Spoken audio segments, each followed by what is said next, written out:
अंत के दिनों का कार्य सभी को उनके स्वभाव के आधार पर पृथक करना और परमेश्वर की प्रबंधन योजना का समापन करना है, क्योंकि समय निकट है और परमेश्वर का दिन आ गया है। दादाजी, हम काफी दिनों से बाहर हैं। हम घर कब जाएंगे? घर की याद आ रही है? जब दादाजी परमेश्वर के वचन पढ़ रहे हों तो टोकते नहीं। आओ साथ मिलकर पढ़ें।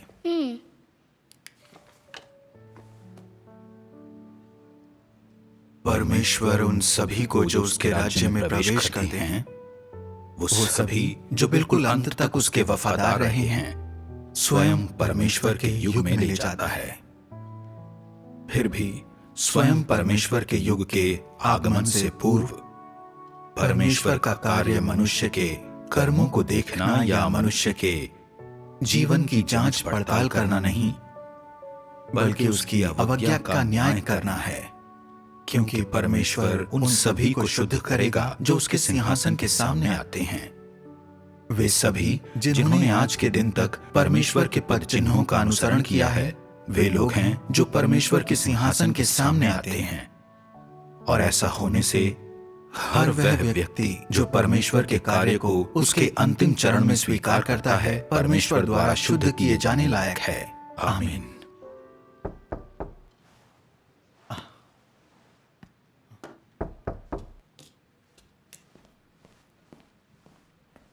कौन है? मैं हूं। भाईजान के लिए चिट्ठी है। ले ड्राइंग करना चाहोगे? क्यों नहीं?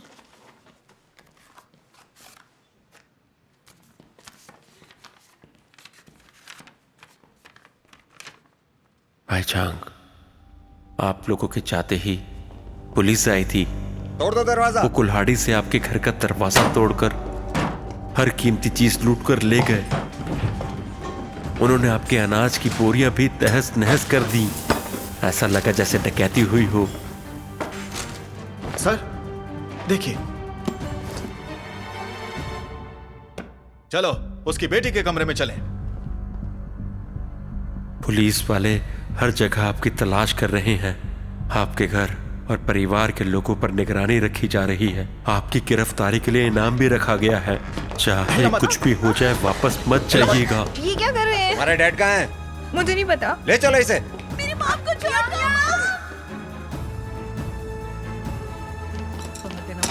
हिलना मत। ये क्या कर रहे हो? झांग जिचैंग, तुम्हारा भाई झांग जिझोंग कहाँ है? मुझे नहीं पता। ले चलो इसे। आप क्या कर रहे हैं? बोलो, तुम्हारे डैड कहाँ हैं? मैं नहीं जानता। अच्छा, नहीं जानता, नहीं जानता, नहीं जानता, नहीं जानता। कब तक नहीं बोलेगा? जल्दी बता।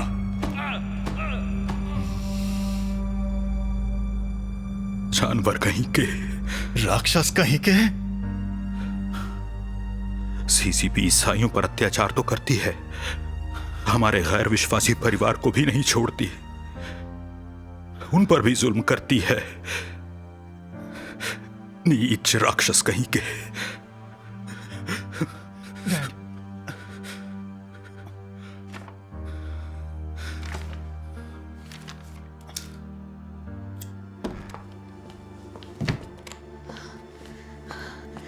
मैं बैंक से डैड की पेंशन ले रही थी। उन्होंने डैड का पे कार्ड और आईडी जब्त करके पुलिस में रिपोर्ट कर दी है। मैं वहाँ से भागते हुए निकली हूँ। वहाँ से निकलते वक्त मैंने पुलिस की गाड़ी बैंक के दरवाजे के पास जाते देखी। अगर मैं वहाँ से न भागती तो वो मुझे गिरफ्तार कर लेते। उनसे भागते हुए हमें 1 साल हो गया। पुलिस वालों ने बैंक से कहकर डैड की पेंशन रुकवा दी होगी, ताकि पैसे निकालते वक्त वो हमें गिरफ्तार कर लें। हम यहाँ सुरक्षित नहीं, यहाँ से निकलना होगा। चलो। ले।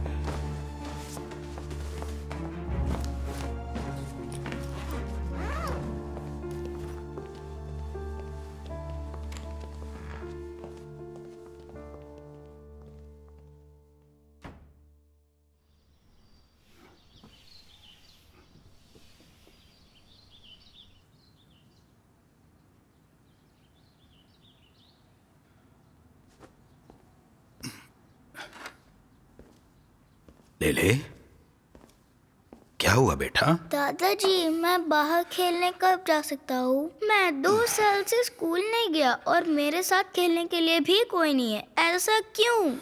ले ले, क्यों क्यों क्यों? मुझे खेलने जाना है।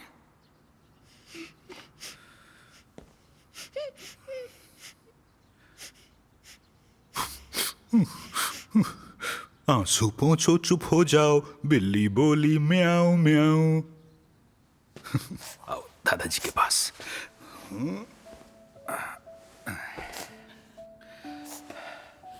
तुम अच्छे बच्चे हो और समझदार भी हो।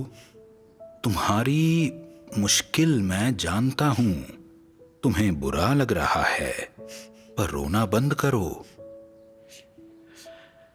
दाऊद भी एक बहुत अच्छा बच्चा था और उसकी सबसे अच्छी बात ये थी कि परमेश्वर उससे बहुत प्यार करता था। क्या तुम भी उसके जैसे नहीं बनना चाहते? तुम दाऊद के बारे में एक कहानी सुनना चाहोगे? दाऊद कौन था दादाजी? दाऊद इस्राएलियों का राजा था। क्या वो हमेशा राजा था? कोई भी जन्म से राजा नहीं बनता। मैं बताता हूँ। दाऊद बचपन से ही परमेश्वर में विश्वास करता था। वो हिम्मत वाला था और परमेश्वर का आज्ञा पालन करता था। वो भेड़ों को पालने में अपने डैड की मदद करता था। जब कभी शेर किसी भेड़ को खाने आता तो दाऊद उसका पीछा करके उसे मार डालता और छोटे मेमने की जान बचा लेता। क्या शेर उसे काटता नहीं था? दाऊद परमेश्वर से प्रार्थना करता था, इसलिए परमेश्वर उसके साथ रहकर उसे हिम्मत और बुद्धि देता था ताकि वो उन शेरों को मार सके। एक बार इस्राएलियों और फिलिस्तीनियों के बीच जंग के हालात बने तो फिलिस्तीनियों ने इस्राएलियों को जंग के लिए उकसाने के इरादे से गोलियत को भेजा। गोलियत विशाल का इंसान था, करीब 10 फीट लंबा। वाह, इतना लंबा!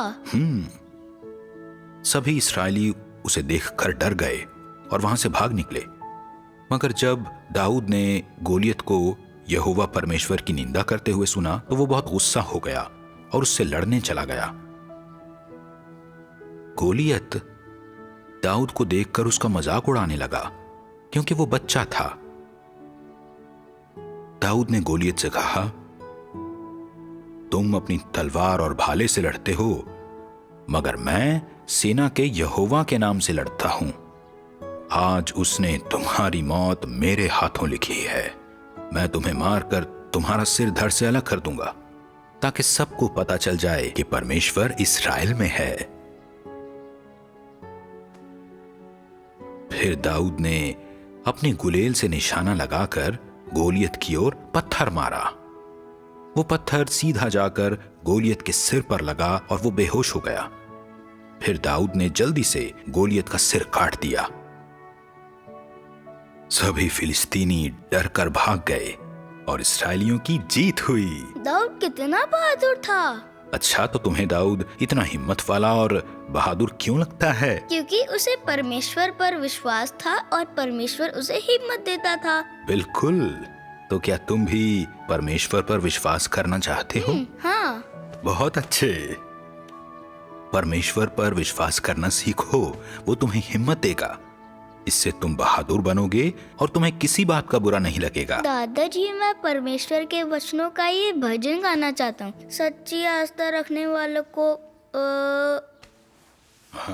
摩西击打磐石边有耶和华所赐之水永流，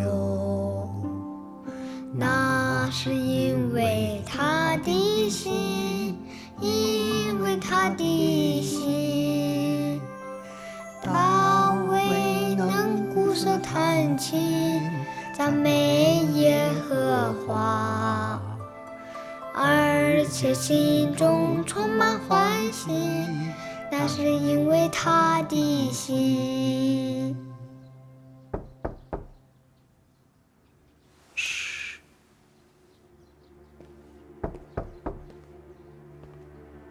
कौन है?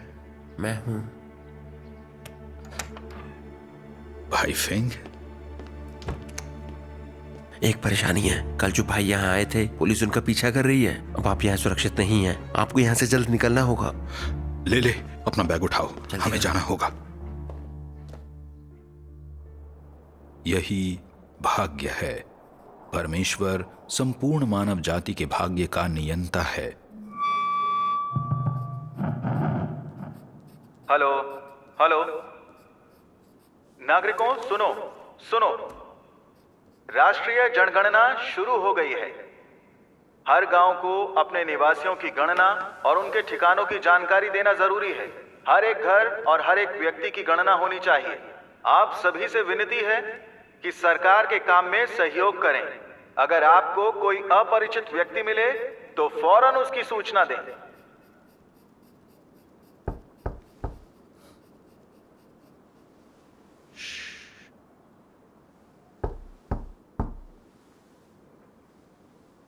भाईजान,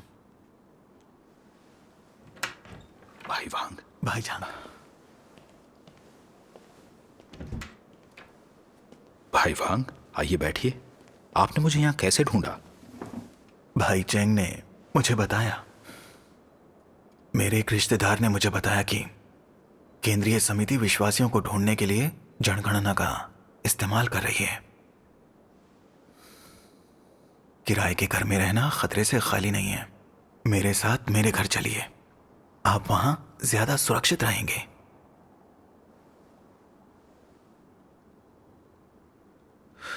वो लोग मुझे ढूंढ रहे हैं। मेरी वजह से आप सब भी फंस जाएंगे। आप ऐसा कैसे कह सकते हैं? हम सब भाई भाई हैं। परमेश्वर का धन्यवाद। आपका सामान बांधते हैं। ठीक है। दादाजी, हम फिर घर बदल रहे हैं। इस बार हम दादा वांग के घर जा रहे हैं। ओह, ये घर किराए पे चढ़ा हुआ है।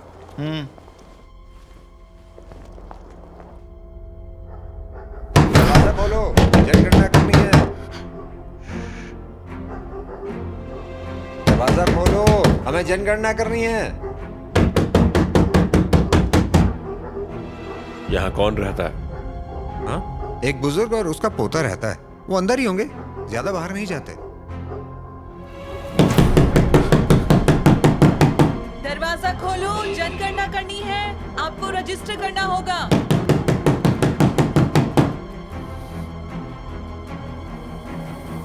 शायद वो यहाँ नहीं है। क्यों ना हम आज रात वापस आए? दोबारा आना होगा। इधर, इस तरफ आइए।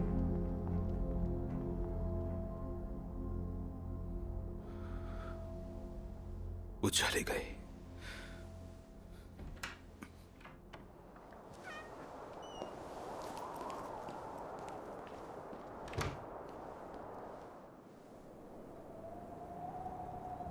परमेश्वर के प्रबंधन का उद्देश्य लोगों के एक ऐसे समूह को प्राप्त करना है जो उसकी आराधना करे और उसके प्रति समर्पित हो। हालांकि ये लोग शैतान द्वारा भ्रष्ट किए जा चुके हैं, परंतु वे अब शैतान को अपने पिता के रूप में नहीं देते।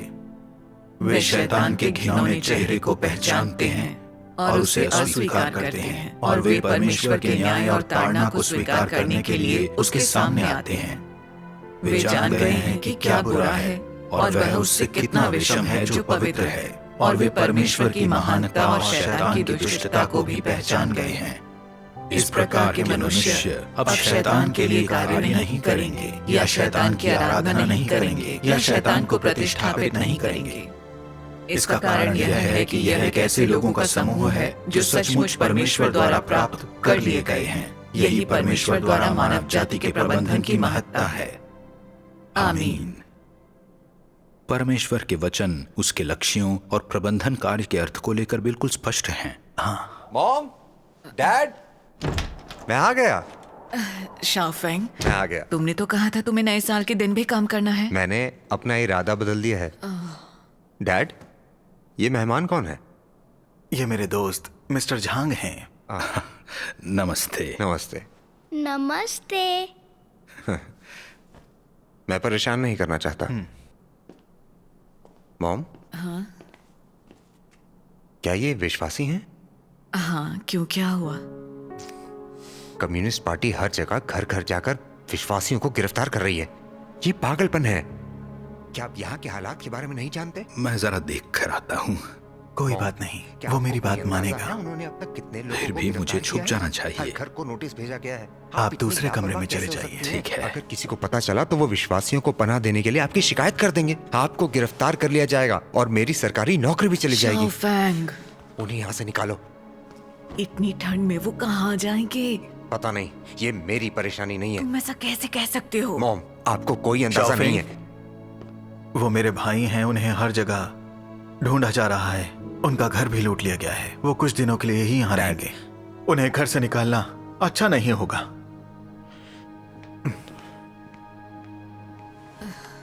शाओफैंग, तुम इसमें मत पड़ो। तुम एक अविश्वासी हो, तुम्हें कोई फर्क नहीं पड़ता। कैसे फर्क नहीं पड़ता मॉम? इसके कारण मेरे परिवार का भविष्य खतरे में है। अगर मेरी नौकरी चली गई तो मैं आप दोनों का ख्याल कैसे रखूंगा? क्या हम मुश्किल में नहीं पड़ जाएंगे? और उन भाई का क्या जिनके पास रहने के लिए कोई जगह नहीं है? अगर तुम्हारी जगह मैं होता तो मैं कभी कोई शिकायत नहीं करता। मैं सब कुछ सह लेता। आप लोग सिर्फ अपने बारे में सोचते हैं। आपको मेरी कोई परवाह नहीं। अगर मेरी नौकरी चली गई तो मेरा भविष्य और मेरे सपने सब खत्म हो जाएंगे। रोजी रोटी का कोई जरिया नहीं बचेगा। क्या आप मुझे इन हालात में नहीं फंसा रहे? तुम कैसे फंस रहे हो? बेरहम कहीं के, क्या तुम भूल गए तुम्हें पाल पोस कर किसने बड़ा किया? डैड। भाई वांग, लड़ना बंद कीजिए। भाई झांग, आपका बेटा सही है। आपको हमारे कारण परेशानी नहीं होनी चाहिए। अगर हमारे कारण आपके बेटे की नौकरी चली गई और आपके परिवार में झगड़ा होने लगा तो बहुत बुरा होगा। हमें चलना चाहिए। पुलिस वाले आपको हर जगह ढूंढ रहे हैं। आप कहाँ जाएंगे? हाँ, हम किसी भाई के घर चले जाएंगे। अभी बहुत ठंड है और बाहर तेज बर्फबारी हो रही है। मत जाइए, कम से कम बर्फबारी के थमने तक रुक जाइए। हाँ, कोई बात नहीं, हम जा रहे हैं। बाय दादी, बाय दादा वांग।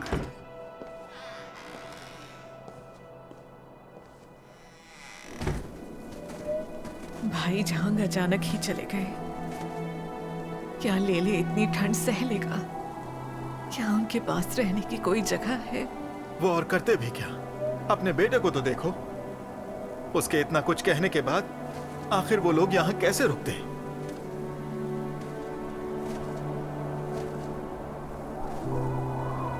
परमेश्वर, हमें रास्ता दिखाओ।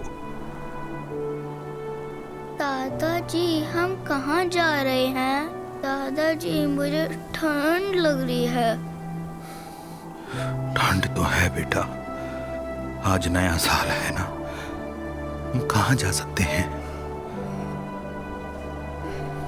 ले मैं तुम्हें हवा से कहीं दूर ले चलता हूँ। डरो मत।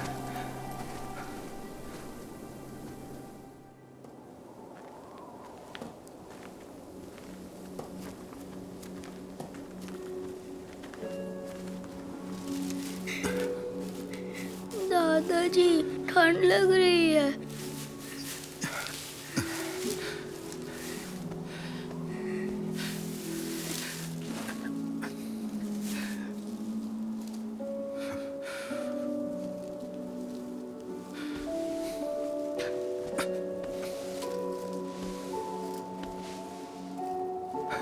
यहाँ आओ ले।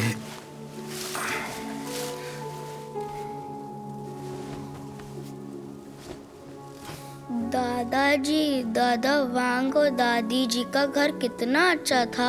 उन्होंने तो हमें घर से निकाला भी नहीं, फिर हम क्यों चले आए? मुझे गुफा में नहीं रहना। मैं वापस उनके पास जाना चाहता हूँ। मैं दादा वांग के घर वापस जाना चाहता हूँ।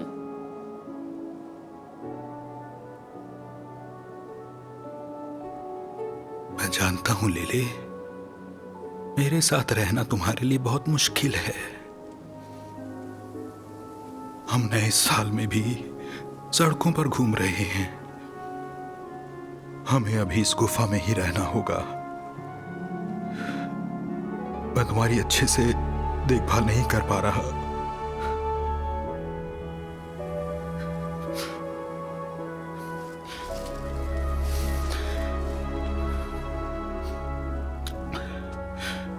हर कोई ऐसी छुट्टी के दिन अपने परिवार के साथ रहना पसंद करता है, और दादा वांग का परिवार भी यही चाहता है। मगर उनका बेटा एक अविश्वासी है, उसे हमारा वहां रहना पसंद नहीं। अगर हम वहां रहे तो वो दादा वांग और दादी जी से झगड़ा करेगा, और इससे तो उनकी परेशानियां बढ़ जाएंगी ना। हम विश्वासी हैं, इसलिए पुलिस हमारे पीछे है, इसलिए हमारे वहां रहने से उन्हें भी खतरा हो सकता है। हमें उन्हें इन सब में नहीं फंसाना चाहिए। तो क्या हम कुछ और दिन वहाँ नहीं रह सकते जब तक बाहर ठंड है? हम स्वार्थी बनकर सिर्फ अपने बारे में ही नहीं सोच सकते। दादा वांग और दादी जी की अपनी भी तो परेशानियां हैं। ये सब उनके लिए भी आसान नहीं। दादाजी, मुझे मॉम की याद आ रही है। मुझे मॉम की याद आ रही है। अच्छे बच्चे बनो लेले, रो मत। तुम्हें मॉम की याद आ रही है और उन्हें तुम्हारी। तुम्हें डैड की याद आ रही है और उन्हें तुम्हारी। क्यों ना प्रार्थना करें? परमेश्वर, मुझे अपनी मॉम की याद आ रही है। परमेश्वर, लेले को उसकी मॉम की याद आ रही है। हमें आस्था दो, हमारी रक्षा करो परमेश्वर।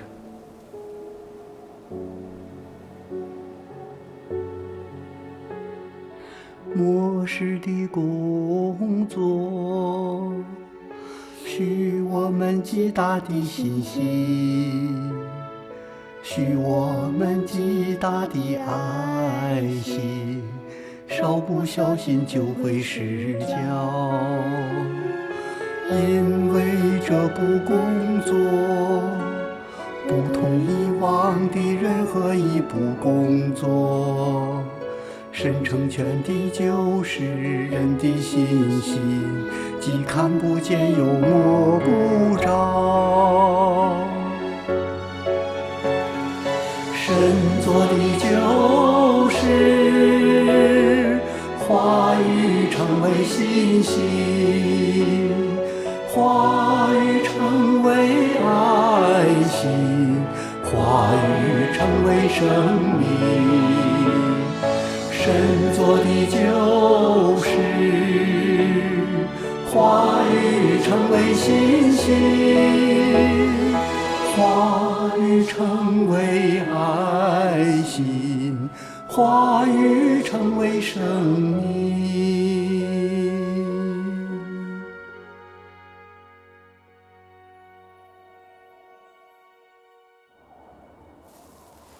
ये जगह थोड़ी गीली है, मैं आग जला देता हूँ। दादाजी, यहाँ उस गुफा जितनी ठंडी हवा तो नहीं है, मगर ये घर जितनी अच्छी भी नहीं है। हम यहाँ खाना कैसे खाएंगे और कैसे सोएंगे?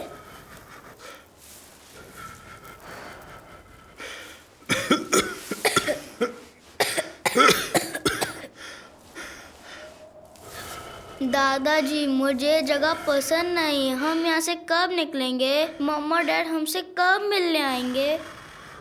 जल्द, बहुत जल्द, जब मौसम थोड़ा गर्म हो जाएगा। दादाजी, क्या मैं उनसे कभी मिल पाऊंगा? वो कहाँ है?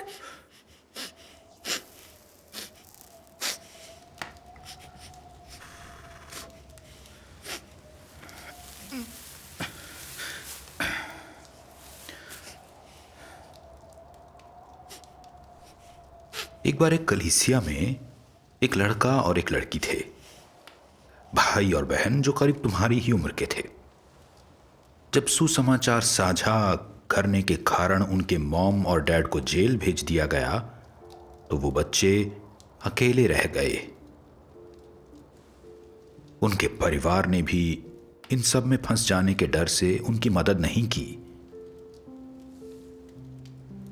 तो फिर उनके लिए खाना कौन बनाता था? वो क्या खाते थे? सही कहा। अपने मॉम डैड से अलग होकर वो किस पर भरोसा करते? उनके पास कौन था? उन्हें याद करके उन्हें क्या हासिल होता? वो दोनों तुम्हारी तरह नहीं थे जो अपने मॉम डैड को याद करके या मुश्किलों का सामना होने पर रोने लगते। वो दोनों समझदार थे। जब भी कुछ होता तो वो परमेश्वर से प्रार्थना करते और उस पर भरोसा रखते थे। परमेश्वर उनके साथ था, उनकी मदद और उनकी रक्षा कर रहा था। धीरे धीरे वो खाना बनाना और घर का काम करना सीख गए। उन्होंने अकेले रहना भी सीख लिया। जब आसपास के भाई बहनों को उनकी हालत के बारे में पता चला तो वो उन्हें अपने साथ अपने घर ले गए, जहां वो सभाएं करते और परमेश्वर के वचन पढ़ते थे।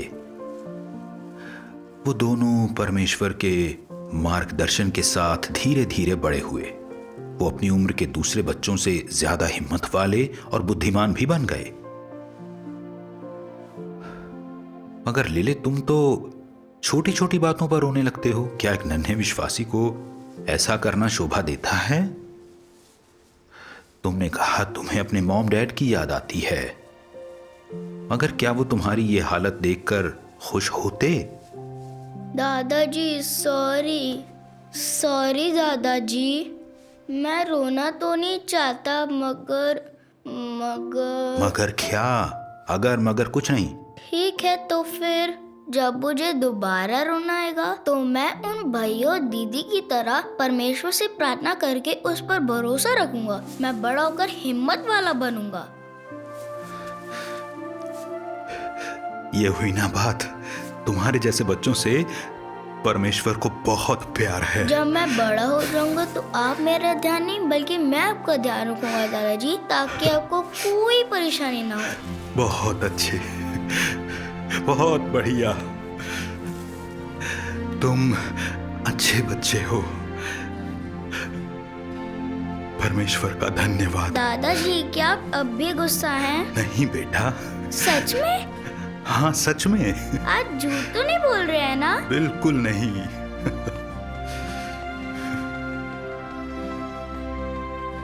जब तुम कष्टों का सामना करते हो तो तुम्हें देह पर विचार नहीं करने और परमेश्वर के विरुद्ध शिकायत नहीं करने में समर्थ अवश्य होना चाहिए।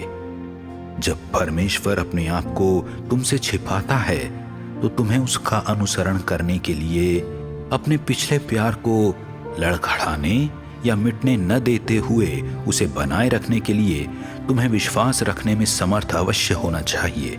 इस बात की परवाह किए बिना कि परमेश्वर क्या करता है, तुम्हें उसके मंसूबे के प्रति समर्पण अवश्य करना चाहिए और उसके विरुद्ध शिकायत करने की अपेक्षा अपनी स्वयं की देह को धिक्कारने के लिए तैयार रहना चाहिए।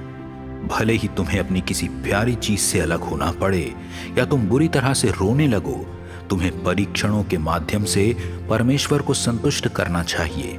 केवल इसी को सच्चा प्यार और विश्वास कहा जा सकता है।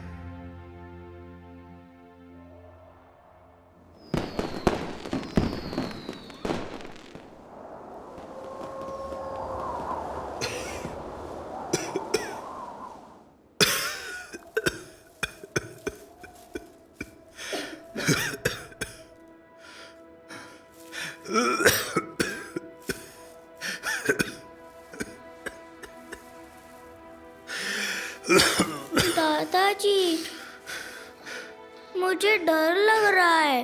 आप ठीक हैं ना? क्या आप बीमार हैं? डरो मत ले, मैं बिल्कुल ठीक हूँ। मगर आपको खांसी हो रही है। मुझे डर लग रहा है दादाजी, मुझे डर लग रहा है। क्या हम यहाँ मर जाएंगे? ले ऐसी बातें मत करो, डरो मत। मैं ठीक हूं, मुझे कुछ नहीं होगा। मुझे तो तुम्हें बड़ा होते और परमेश्वर के घर का कर्तव्य निभाते देखना है। हर इंसान की जिंदगी और मौत परमेश्वर के हाथों में है। परमेश्वर हमारे साथ है, इसलिए हमें डरने की कोई जरूरत नहीं। सही कहा ना?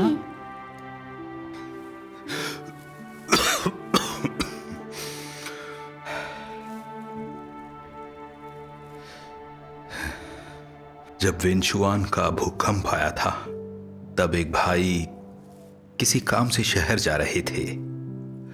वो जिस मिनी बस में थे, उसमें करीब 12 लोग सवार थे। जब वो बस पहाड़ की तलहटी से गुजर रही थी, तभी धरती हिलने लगी और मिनी बस बुरी तरह से हिचकोले खाने लगी। बस आगे नहीं जा पा रही थी, इसलिए ड्राइवर ने रास्ते के बीचों बीच बस रोक दी। पहाड़ से ढेर सारे पत्थर नीचे गिरने लगे और बस के आगे पीछे का रास्ता पूरी तरह से बंद हो गया। कुछ पत्थर बस के ऊपर भी गिरे, जिससे सभी लोग डरकर जोर जोर से रोने लगे और बाहर निकलने की कोशिश करने लगे। कुछ लोग चिल्लाए, भगवान बुद्ध हमारी रक्षा करो। तो कुछ ने कहा, सिद्धार्थ हमारी रक्षा करो। उस भाई के अलावा और सभी लोग उस बस से भाग निकले। वो बार बार चिल्लाता रहा, सर्वशक्तिमान परमेश्वर मेरी रक्षा करो, सर्वशक्तिमान परमेश्वर मेरी रक्षा करो। फिर क्या हुआ? फिर भूकंप रुक गया। जो लोग वहां से भागे थे, उनकी मौत हो गई और कुछ लोग गिरते हुए पत्थरों से बुरी तरह घायल हो गए। सबको यही लग रहा था कि उस भाई की मौत हो गई होगी। मगर जब वो उस मिनी बस से बाहर निकला तो सभी लोग हैरान रह गए। उसे एक खरोंच तक नहीं आई थी। उसे देखकर सभी ने यही कहा, यह तो एक चमत्कार है। उसके बाद क्या हुआ? उसके बाद परमेश्वर में उस भाई की आस्था और गहरी हो गई। और फिर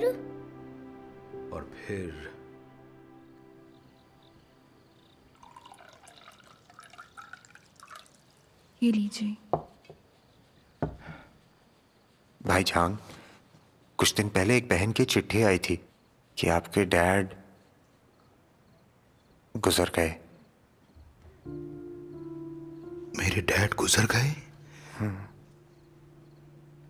हम जब यहां से गए तब तो वो बिल्कुल ठीक थे। उन्हें कोई तकलीफ नहीं थी, बिल्कुल स्वस्थ थे। उन्होंने कहा कि जब आप यहां नहीं थे तो सरकार लगातार आपके परिवार पर नजर रख रही थी। वो हर दिन जाकर उन्हें परेशान करते और आपके ठिकाने के बारे में पूछते रहते थे। वो डर के साए में जी रहे थे और दिन ब दिन उनकी सेहत बिगड़ती जा रही थी। आखिरकार उन्होंने बिस्तर पकड़ लिया और जल्द ही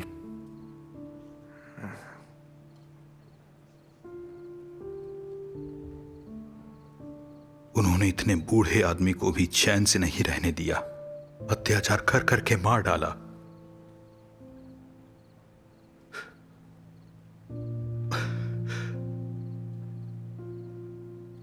मगर अब जब वो गुजर गए हैं तो मेरी सारी चिंता खत्म हो गई। बड़ा लाल अजगर बहुत नीच है। मुझे बड़े लाल अजगर से नफरत है। मुझे पुलिस वालों से भी नफरत है। दादाजी, मुझे परदादाजी की याद आ रही है। ले धीरे बोलो, पड़ोसियों तक आवाज नहीं पहुंचनी चाहिए। मुझे पुलिस वालों से नफरत है।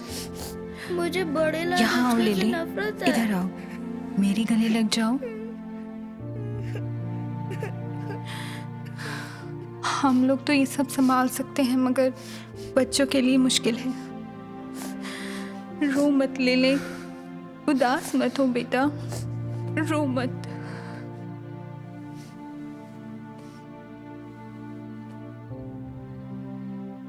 हमारे जैसे परमेश्वर के विश्वासियों, मासूम बच्चों से लेकर मौत के कगार पर खड़े बुजुर्गों तक पर बड़ा लाल अजगर कोई दया नहीं दिखाता।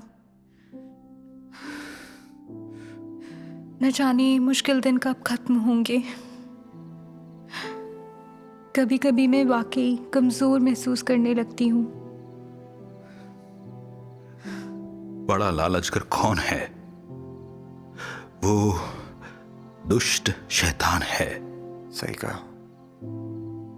वो परमेश्वर से नफरत करता है, परमेश्वर का कट्टर दुश्मन है। इसलिए वो परमेश्वर के विश्वासियों को फंसाता रहता है। वो परमेश्वर के विश्वासियों का पीछा करके उन्हें सताता है। वो हमें हराना चाहता है।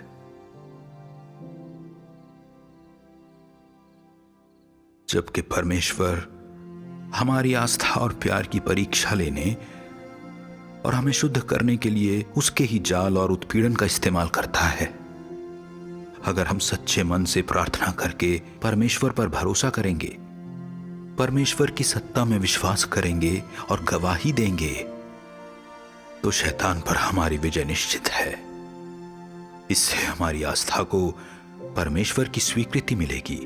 आमीन। देखो, परमेश्वर के हर कार्य के पीछे उसका एक मकसद होता है। तुम परमेश्वर के वचन ज्यादा नहीं पढ़ती, तुम्हें उसकी इच्छा के बारे में नहीं पता, इसलिए तुम हर बार कमजोर पड़ जाती हो। भाई चांग हमेशा परमेश्वर के वचन पढ़ते रहते हैं, इसीलिए उनका आध्यात्मिक कद हमसे बड़ा है। ये सच है, उनकी समझ हमसे बेहतर है।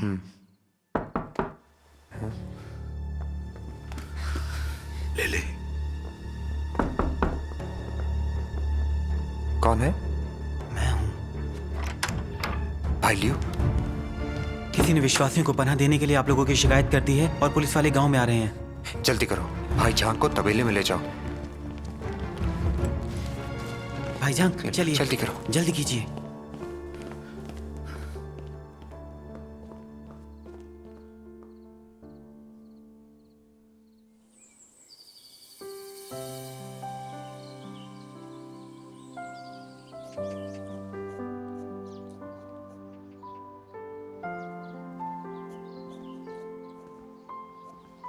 ले ले। आज तुमने परमेश्वर के वचनों के कितने अंश लिखे?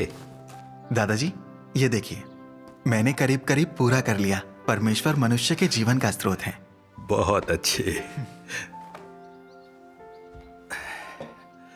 हमेशा की तरह लंच के बाद परमेश्वर के वचनों का एक अंश पढ़ना। ठीक है दादाजी, और उसके बाद आप मुझे कहानी सुनाएंगे, हमेशा की तरह। बढ़िया। अच्छा दादाजी, आज दोपहर में भाई ली के साथ सुसमाचार साझा करने जा रहा हूं। ठीक है, तो क्यों ना भी परमेश्वर के वचनों को पढ़कर कहानी सुनी जाए? हाँ बिल्कुल। पहले कौन शुरू करेगा? क्यों ना आप करें दादाजी। ठीक है, तो आज तुम्हें कौन सी कहानी सुनाऊं? दानियेल की कहानी सुनना चाहोगे? ठीक है। दानियेल परमेश्वर में सच्ची आस्था रखता था। वो हमेशा परमेश्वर से प्रार्थना करता और उस पर भरोसा करता था। परमेश्वर ने भी उसे दूसरों से ज्यादा ज्ञान और बुद्धि दी थी। इसी कारण से राजा उसे बहुत मानता था और उसने दानियेल को बेबीलोन का मुख्य प्रशासक बना दिया। वो चाहता था कि दानियेल पूरे राज्य पर राज करे। क्योंकि राजा दानियेल को इतना अधिक मानता था, इसलिए दूसरे मुख्य प्रशासक और सूबेदार उससे जलते थे। इसलिए उन्होंने उसे चोट पहुंचाने का षड्यंत्र रचा। उन्होंने राजा से ये आदेश देने को कहा कि अगर किसी ने अगले 30 दिनों में राजा के अलावा किसी और मनुष्य या परमेश्वर से प्रार्थना की तो उसे शेरों से भरे गड्ढे में डाल दिया जाएगा। कितने बुरे लोग थे। क्या इसके बाद भी दानियेल परमेश्वर से प्रार्थना करता रहा? दानियेल उनसे डरता नहीं था, वो परमेश्वर से प्रार्थना करता रहा। इसी कारण उसे शेरों से भरे गड्ढे में डाल दिया गया। हाँ, क्या शेरों से खा गए? रुको जरा, अभी कहानी खत्म नहीं हुई है। दानियेल परमेश्वर पर भरोसा करके उससे प्रार्थना करने लगा। परमेश्वर उसके साथ था, इसलिए वो डरा नहीं। परमेश्वर ने शेरों का मुंह बंद कर दिया और फिर सारे शेर दानियेल को भी शेर समझने लगे। उन्होंने उसे चोट पहुंचाने की कोशिश तक नहीं की। ये तो चमत्कार है। अगले दिन राजा सुबह सुबह उठकर भागते हुए शेरों के गड्ढे के पास गया और दानियेल का नाम पुकारने लगा। दानियेल, साक्षात परमेश्वर के सेवक, तुम जिस परमेश्वर की सेवा करते हो, क्या उसी ने शेरों के मुंह से तुम्हारी रक्षा की? दानियेल ने राजा से कहा, मेरे परमेश्वर ने उन शेरों का मुंह बंद करने के लिए एक फरिश्ते को भेजा था ताकि वो मुझे चोट ना पहुंचा सकें। राजा बहुत खुश हुआ। उसने फौरन दानियेल को गड्ढे से निकालने का आदेश दिया। क्योंकि दानियेल को परमेश्वर पर भरोसा था, इसलिए उसके शरीर पर एक खरोंच तक नहीं आई। हाँ, कमाल है। अच्छा, उसके बाद क्या हुआ दादाजी? राजा ने आदेश दिया कि जिन लोगों ने दानियेल के खिलाफ ये साजिश रची थी, उन्हें और उनके परिवार वालों को शेरों के उसी गड्ढे में फेंक दिया जाए। गड्ढे में पहुंचने से पहले ही शेरों ने अपने जबड़ों से उनकी एक एक हड्डी चबा डाली।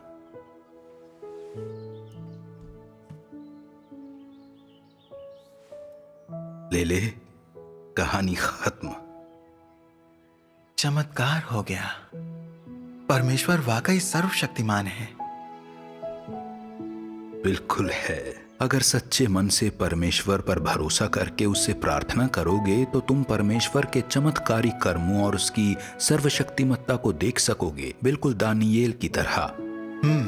मुझे दानियेल अच्छा लगा। उसकी आस्था अटूट थी। अब मेरी कहानी खत्म हुई, हमेशा की तरह। अब मैं परमेश्वर के वचनों का अंश पढ़ता हूं। जिस क्षण तुम रोते हुए इस दुनिया में आते हो, उसी पल से तुम अपना कर्तव्य पूरा करना शुरू कर देते हो। परमेश्वर की योजना और उसके विधान में अपनी भूमिका निभाते हुए तुम अपनी जीवन यात्रा शुरू करते हो। तुम्हारी पृष्ठभूमि जो भी हो और तुम्हारी आगे की यात्रा जैसी भी हो, कोई भी स्वर्ग के आयोजनों और व्यवस्थाओं से बच नहीं सकता और किसी का भी अपनी नियति पर नियंत्रण नहीं है, क्योंकि केवल वही जो सभी चीजों पर शासन करता है ऐसा करने में सक्षम है। जिस दिन से मनुष्य अस्तित्व में आया है, परमेश्वर ने ब्रह्मांड का प्रबंधन करते हुए सभी चीजों के लिए परिवर्तन के नियमों और उनकी गतिविधियों के पथ को निर्देशित करते हुए हमेशा ऐसे ही काम किया है। सभी चीजों की तरह मनुष्य भी चुपचाप और अनजाने में परमेश्वर से मिठास और बारिश तथा ओस द्वारा पोषित होता है। सभी चीजों की तरह मनुष्य भी अनजाने में परमेश्वर के हाथ के आयोजन के अधीन रहता है। मनुष्य का हृदय और आत्मा परमेश्वर के हाथ में है। उसके जीवन की हर चीज परमेश्वर की दृष्टि में रहती है। चाहे तुम इस बात को मानो या ना मानो, कोई भी और सभी चीजें, चाहे वो जीवित हों या फिर मृत, परमेश्वर के विचारों के अनुसार ही जगह बदलेंगी, परिवर्तित, नवीनीकृत और गायब होंगी। परमेश्वर सभी चीजों को इसी तरीके से संचालित करता है।